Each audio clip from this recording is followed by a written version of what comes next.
All right, welcome to this presentation where we want to look at how we can differentiate a function using product rule and chain rule simultaneously. All right, so we can do that through this example. I hope if you have been looking for this video, it is here for you. All right, so let's see how we can use product rule and the chain rule. So we have a function y is equal to the square root of x squared minus 1 sine x. So you need to know that this is the same as y is equal to the square root of x squared minus 1 times sine x. So it's like we are multiplying these two functions, all right? So if we are multiplying the two functions, then we are going to use the product rule. So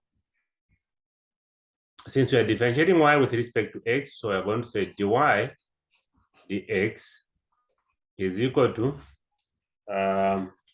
we can say v, function v, by du dx plus the function u times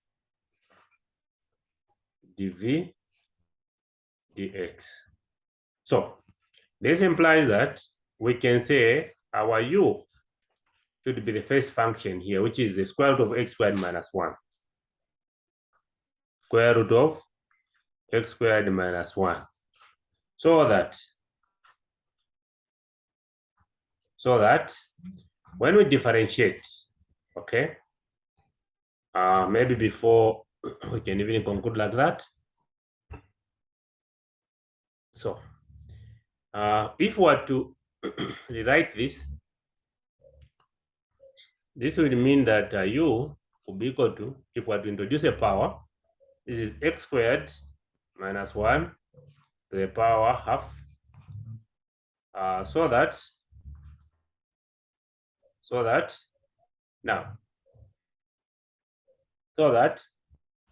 du dx. So when differentiate u with respect to x, what are we going to have? We are going to have, you drop the power, which is half, by, again, you differentiate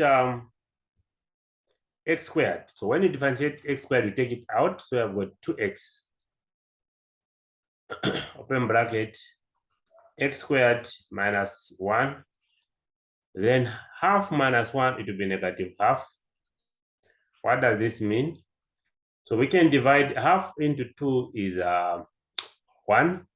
Then by x, you have x.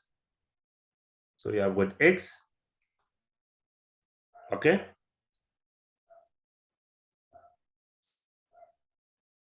Open bracket,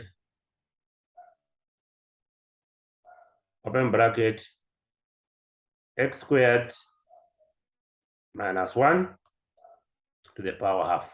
So that is the derivative of u with respect to x. All right. Then we can find the derivative of v with respect to x according to the formula. Okay. So in this case, we'll say let v be equal to, what is our v? V should be the other function. So the first one, we said this is u, so this will be v. Okay, so I'm going to say v is equal to sine x. All right, sine x. So that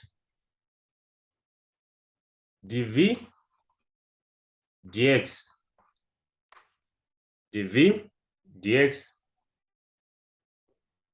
is equal to cos x. So the derivative of sine x is cos x. All right.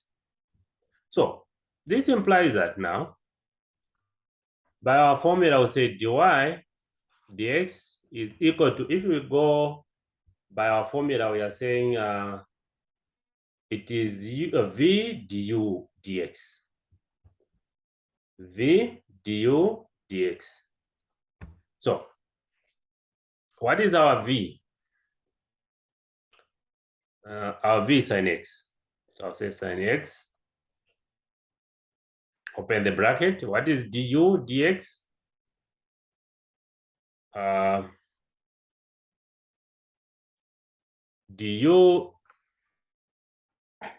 Du dx is x.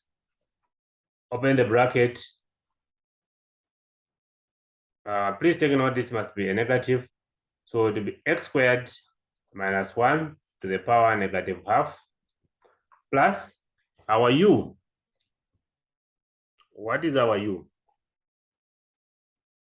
Our u is the square root of x squared minus 1 times dv dx. dv dx is cos x. So cos x. Okay, so here I can even close. All right, so that's what we are saying. Okay, so we can proceed.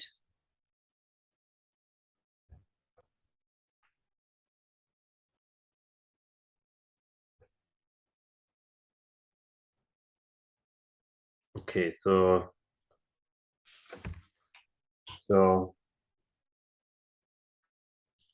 we are saying this implies that we'll have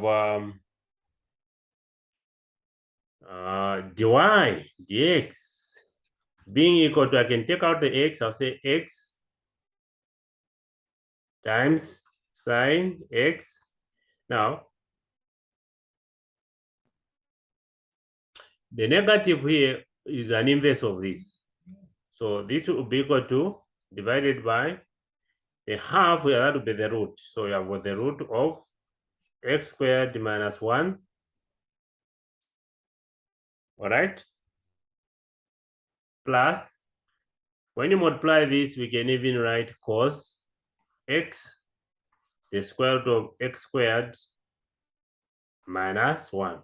Okay, and that's our answer. Or we can rewrite it and say, let this be equal to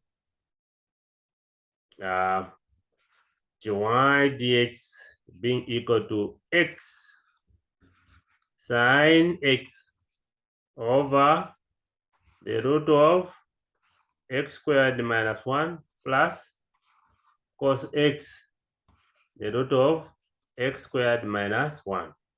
And that is our answer. All right. Thank you so much for your attention. Thank you for watching.